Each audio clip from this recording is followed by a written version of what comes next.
Ikaw? Gumamit ka ngayon? Oo. Wala naman siya amats eh. CBD siya eh. Ano yung CBD pa kayo? Research mo.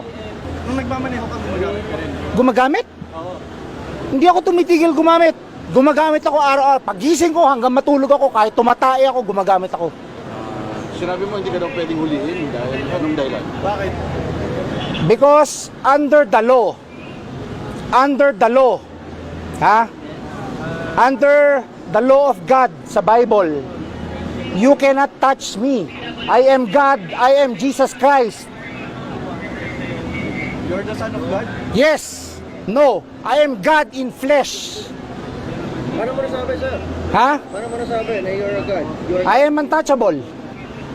Pero sir, ano masasabi niya? Pinasasa na kayo ngayon. This is illegal. Kasi, You have nothing against me. You cannot touch me.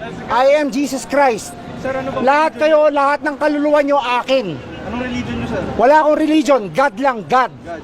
Wala akong religion. Kaano-ano niyo si Mama Mary? Nanay ko, I am the law.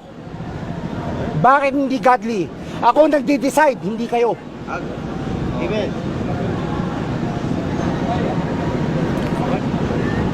I am the law. I am the way. Lahat kayo, dadaan kayo sa akin para makapunta ng langit.